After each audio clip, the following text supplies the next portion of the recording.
Hi everyone, I am Ursula Tavender and it is an absolute pleasure to be here today presenting at Workarama. So thank you very much to the awesome team for having me and inviting me to speak today. I run a consultancy business called Taking Care of Business, and I have been working with organisations for a number of years to help them embrace flexible ways of working from a cultural perspective for a while now, and it's something that I am absolutely committed to and hugely passionate about.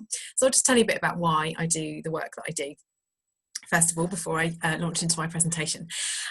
So I came to this work when I became a parent, as many people do, kind of work out that actually flexible working is a real deal breaker when you become a parent.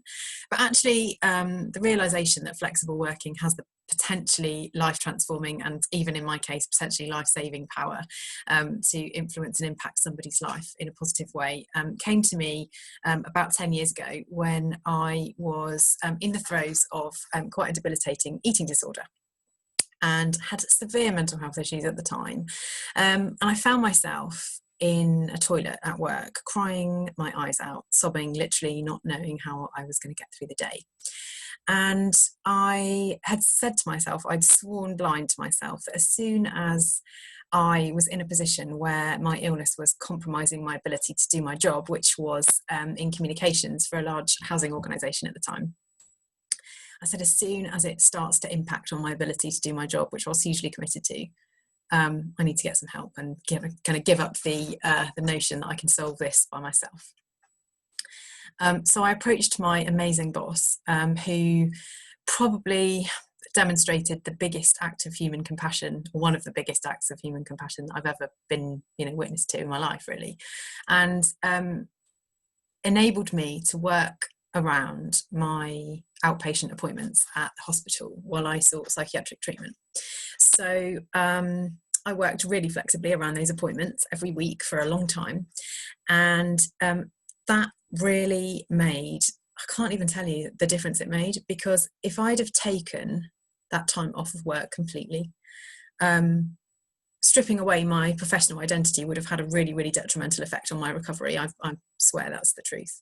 And so I realised, that working flexibly is not only possible, but it can actually really, really potentially save somebody's life. So I don't think we can overstate the importance of being able to combine the way that we work with our personal circumstances.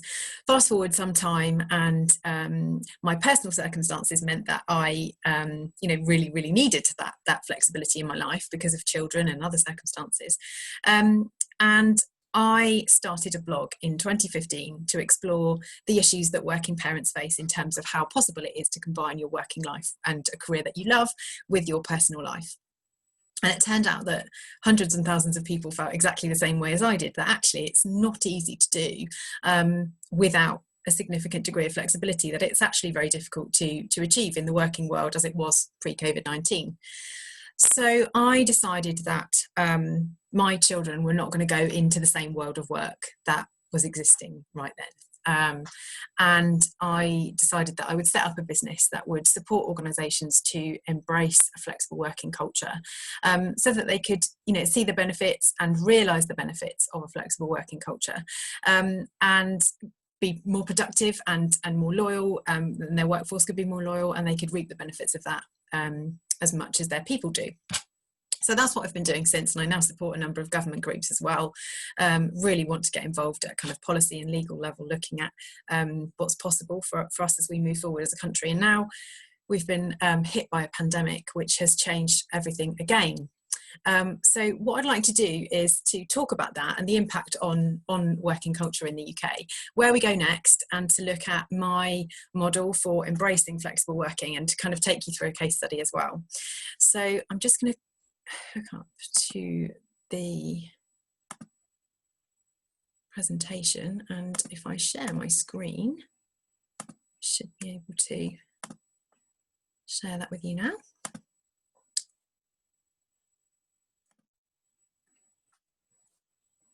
Go. So you should be able to see that. Okay, so this is all about creating a culture of true flexibility. So here we are in June 2020, and I think everybody will agree that it's a somewhat surprising place to find ourselves. What's really interesting, been really interesting for me through these last few months, is that we've proved in organisations that can work remotely. Obviously, I just want to make sure that we're clear about the definition of flexible working, because there does seem to be a massive amount of assumption, I guess, that flexible working is about working remotely, and it's about so much more than that. It's about flexing your working hours, your working style, your day, your week, your month to fit your working life, and to fit the demands of your job and your career and with your personal circumstances. So that could be working remotely, it could be condensing your hours, it could be the occasional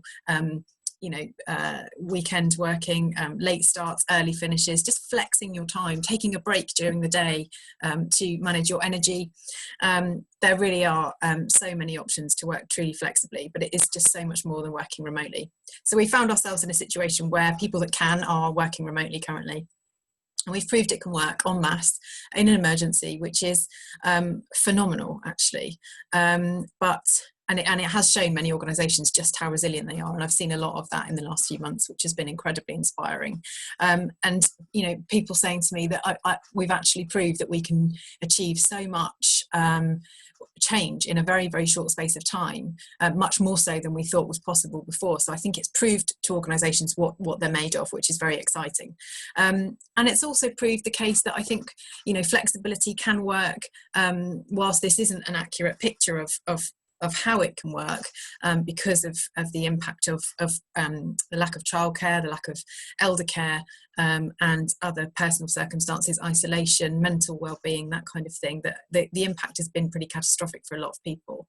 But we've proved that it can work, and that it does work, and that organisations can still continue, and I think that has been really, really purposeful in that it has overcome a lot of scepticism about flexible working and amplified the conversation.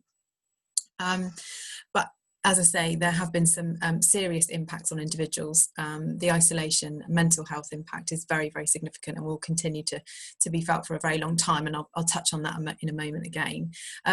It's also shown that there's a problem with overwork. So I think one of the assumptions about flexible working is that people won't work as much. Actually, in more cases than not, it's the opposite is true, that people work too much. And it's also revealed something very interesting about gender roles in the UK households, and there's some recent studies that have been published showing that overwhelmingly the primary caregiver, who does tend to be women, are taking on more of the education responsibility for home educating children. They're also taking on more of the household responsibility on top of working as well.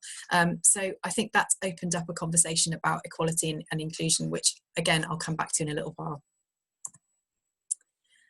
So it's undeniable, I think everybody would agree, that COVID-19 has really become a catalyst for change, that it really has shaken our working world to its core. And I think for me, I've said a lot in the last few months, I'm absolutely devastated and heartbroken by the human tragedy.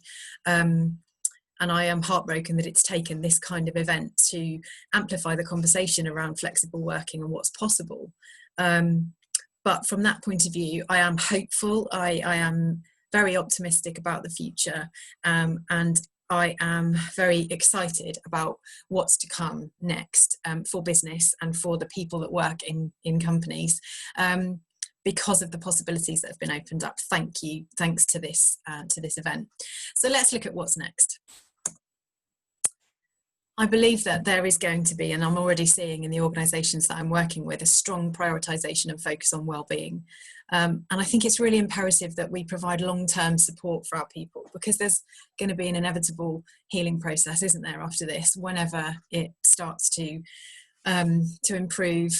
There's a lot of uncertainty at the moment around a second wave, of course. So the pace of change and the magnitude of change in our lives is so significant. And I think that flexible working really does have a strong, significant place in this well-being piece, because people can manage their days and their energy by working flexibly. They are able to support their well-being. which in turn helps them to build resilience and cope with that significant stress that's in their lives right now, because they can manage their personal circumstances and their workload alongside each other. I think it's really also important that we help people to cultivate a mindset of opportunity, because there's a lot of negativity right now, and that's just, it can weigh you down. It weighs me down. And I feel like if we can help people see opportunities in this time, even when things are very challenging for business, the political landscape is very challenging, the personal landscape is very challenging. But if we can choose to focus on the opportunities that exist, then we'll all be better for that, and our mindsets will all be better. Planning for an uncertain future is also an element that is really, really important that businesses support their people with. And of course, transitioning back to work under whatever that new normal looks like and whenever that happens for your organisation. I do a lot of work with companies helping senior returning women come back to work after periods of usually maternity leave, but also other leavers coming back after career breaks, following sabbaticals, that kind of thing. And there are 2 bits of best practice that I wanted to share with you in relation to helping those people back to work. And that's if they're able to access the system, the IT system, in advance, that can just really help with reducing anxiety levels about what they're coming back into. Obviously, I would hope that it goes without saying that they need communication before they go back. So to, have updates on what's happening, that kind of thing. And also to be able to have an open conversation about what their return will look like. I think if you can put a plan in place, even for the first day, so that people know what they're coming back to, they know what's expected of them, just for those early days, potentially the first few weeks, that again helps the transition go much more smoothly. So what's next in terms of workspaces? There's so much talk about companies reducing their expensive office spaces in city centres and being able to adopt a more remote workforce or a more flexible workforce, and review their real estate strategy, which I think is really exciting and potentially quite necessary given the financial challenges facing a lot of organisations. But I think crucially for me, this really speaks to the need for us to adopt a really agile mindset about where and when work happens, and abandon that rigid mindset around work happening in offices where we can see people. Work style. I think it would be really wonderful to see us embracing a really sustainable, personalised blend of virtual and remote and in real life collaboration opportunities and ways of communication, because people like to communicate and work differently. We're all different personality types, and it's really important that moving forward people are able to personalise the way that they do their work, because they'll do better. This is all about enabling people to do their best work. And I feel like one of the organisations I'm working with right now, we're talking about the future when we move back into the office space, of being able to give people the option to dial in and not necessarily attend in person if their diary doesn't allow, or if their preference is to collaborate in that way.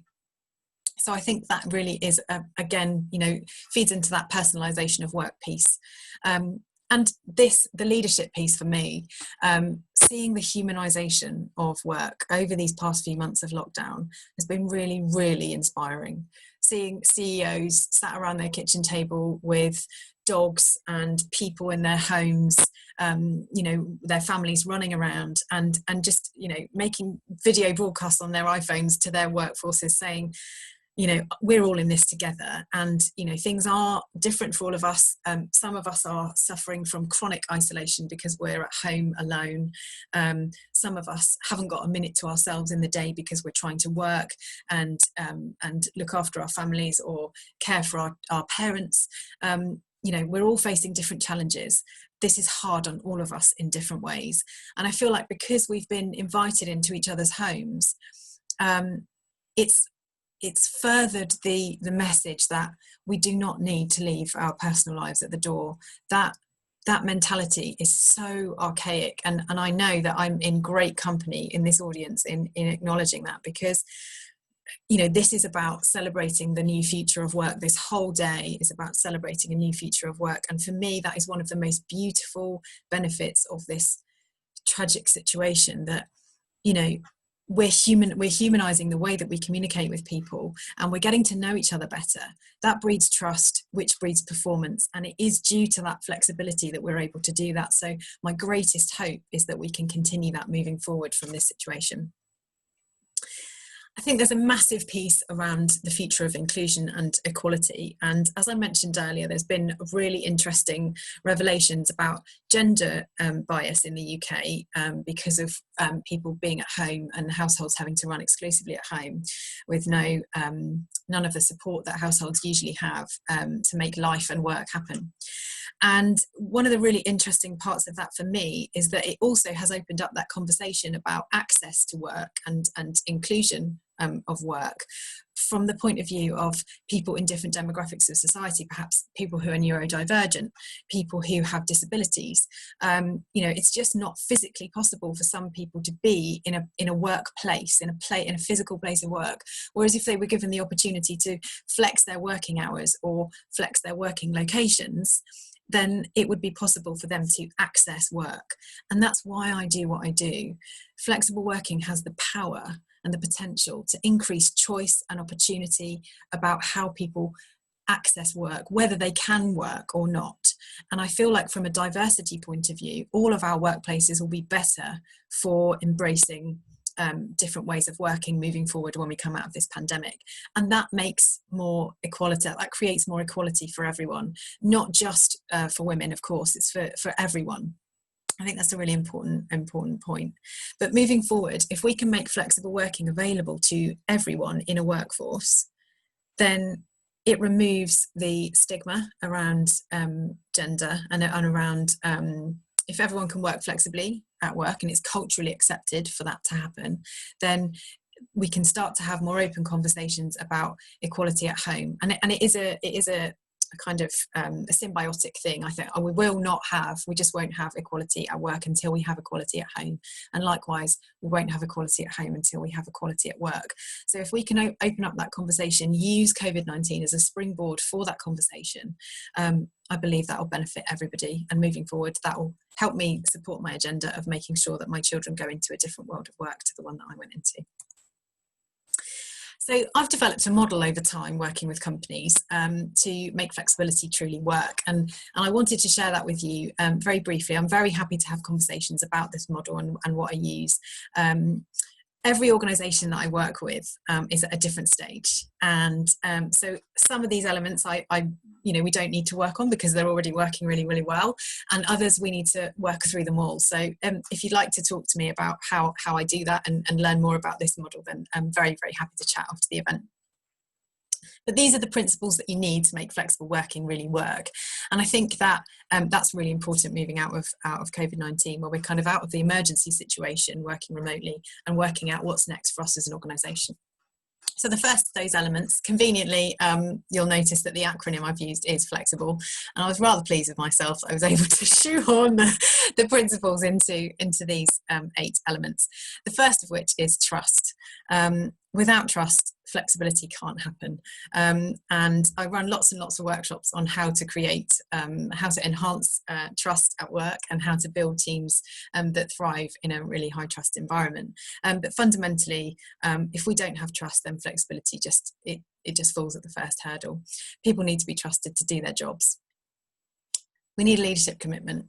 Again, well, each of these are absolutely fundamental, but when we have that messaging from the top, it acts like a virtual permission slip for people to work in that way. So when people see leaders and hear leaders being very clear about their position that this is an embraced way of working, we realise the benefits for the organisation as much as for the people.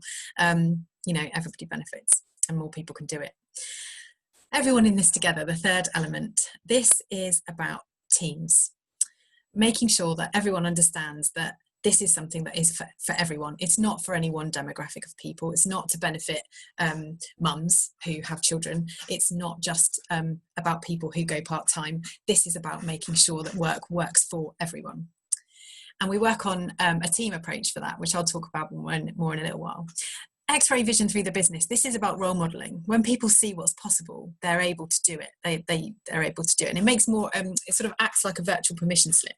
So if you see somebody working in a certain way and being very public about it, it means that it builds your confidence in terms of how you feel able to do it. So in companies that I work with, we talk a lot about the assumptions and the guilt associated with flexing your day. Even if it's an accepted norm within your company, there are a hell of a lot of things that hold people back. And I think that role modeling is one of the things that can really be transformative in that respect.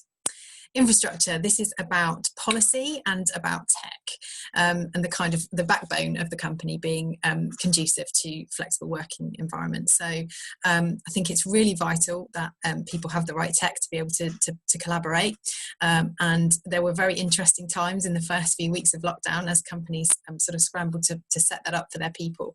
And I think now that initial panic and has subsided, and we've got a kind of relatively weird new normal going on right now, even if it's temporary, that the infrastructure changes that have happened as a result of that will mean organisations are very well set up for the future.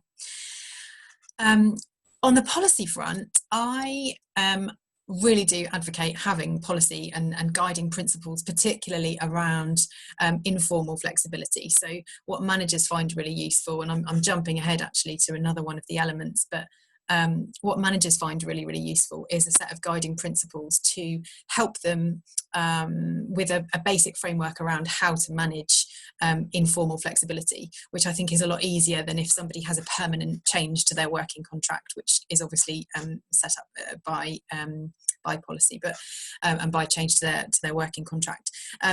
But having things like home working policies, remote working policies, and guiding principles for ad hoc flexibility can really make a massive difference. And again, I feel like I'm going at a million miles an hour because I want to pack in as much value as I can into the time that I've got with you. But if anybody would like to know any more about that, then please just shout. Recruitment. I feel like we need to be really brave when we recruit, and we need to make a very bold statement in our job adverts, every touch point that we have with potential candidates, and right through the recruitment process. So looking at bias in hiring, and making sure that hiring panels are diverse as well. I feel like if we can get braver and make very clear statements that flexible working is not only possible, but it's practiced and it's welcomed, we'll transform the talent pool and the candidate selection process. Which leads to more diversity, which leads to richer decision making, which leads to more profitability, and the benefits are very, very clear. Living and breathing a new way of work. This is about empowering managers to be able to live and breathe that new way of work, and in turn help their people to do the same thing. And one tool that I have found so transformative and useful and valuable in achieving that is a team agreement, which I'll come on to in detail in a moment. And then finally, the fundamental element that you need to make flexible working work is exceptional communication. Okay, so I just want to run through a quick case study, which basically this is a global cosmetics company, and I wanted to share these principles. Is just kind of a synopsis of what we did to implement ad hoc working flexibility. And first of all, this was put together a long time before COVID-19. So I worked on this in 2018, 2019, and we launched a small scale trial to prove the concept initially in a manufacturing environment. And we really, I felt like it was very important, as with my former kind of head of comms head on, I felt like the first place we needed to start with a communication strategy around, with a purpose and why. And at the moment, yes, it's very fair to say that when we went into the emergency home working situation with COVID-19, we did have a very compelling why. And that was why everybody was able to straight away switch to a new way of working, because they had a really, really clear purpose. So I think when you frame it in that way, why are we doing this as an organisation? What are the benefits? What's in it for you? What's in it for us? Why are we doing this together? And how can we work together to achieve this goal? So to do that, we put plenty of resources and events in place to support and empower leaders and managers, so at all levels. The communication was fantastic with them all, but what really helped was having things like closed focus groups to get an accurate picture of what was happening on the ground, and give people a voice as to what they felt would work in that particular environment, because they were the experts. So that really helped to get buy-in, even with people that were very, very skeptical at the time. We placed a really special focus on helping people overcome their fears about working flexibly, and I talked about assumptions earlier on, the things that hold them back. We really dived into quite a deep level of detail about what holds them back from working flexibly, and talked about bias, and that is a really brave thing for an organisation to do, to dive into people's unconscious and subconscious bias and their subconscious identities, and look at what's holding them back and why they're resisting, if they are. We looked at putting in place dedicated coaching and training to grow that culture of trust and communication. So we worked very extensively on trust and communication within specific workshops.